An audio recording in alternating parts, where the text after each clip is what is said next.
Hi class, in this video we're going to explore the relationship between a polynomial graph and its roots. Let's begin. We're going to be talking about what its degree is, and let's first make sure we know what a degree is.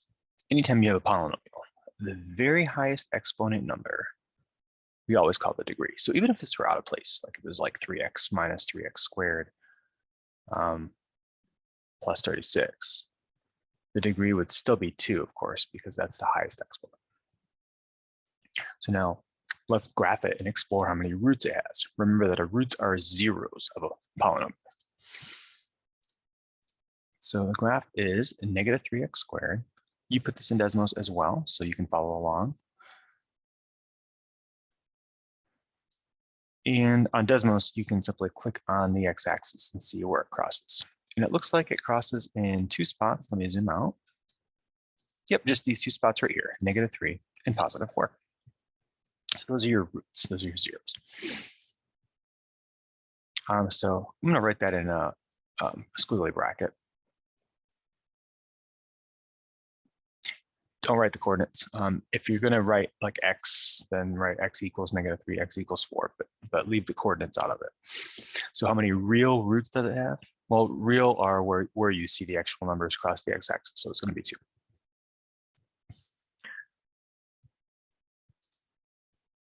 So try this one first, and then you can check the answer with me once you try it. Okay, folks, hopefully you had a chance to try it. I'm going to reveal my answers here. On Desmos, I'm getting negative 2, 1, and 3. Its degree is 3.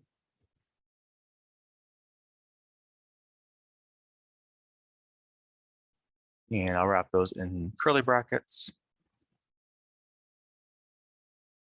And of course, my number here is going to be 3 as well. So just like last time, there were 2 roots for its degree 2. Here, there's 3 roots for its degree 3.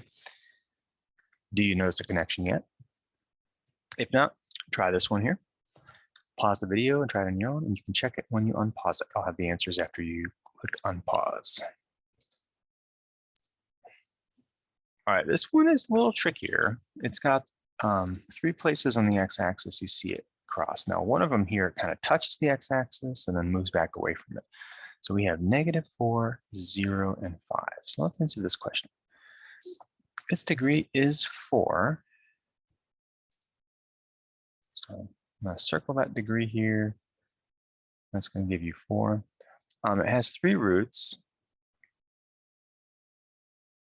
You probably thought it might have had 4, but it actually has 3 distinct roots, negative 4, 0, and 5. But let's talk about one of those.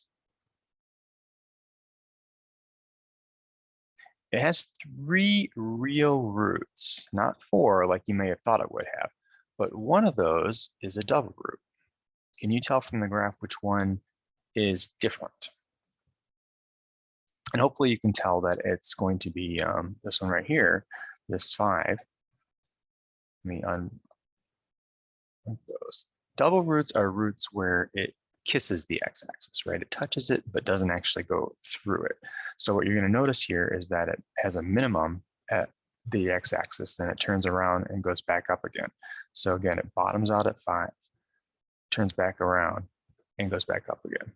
That's a double root. You can also have double roots that have a maximum at the x-axis and turn back down. So 5 is a double root. So what that means is that it has a multiplicity of 2.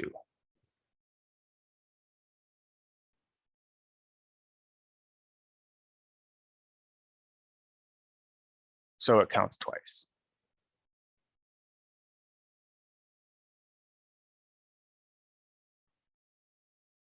So technically, even though there's only 3 distinct roots, one of them counts twice. That gives you 4 total roots, including its multiplicities. So therefore, we still kind of meet that threshold of having met the number in the degree. So that's how you deal with those double roots. So let's look at the big picture here. What's the connection between the number of roots, including multiplicities, and the degree of the polynomial? And hopefully you made that connection. They are equal.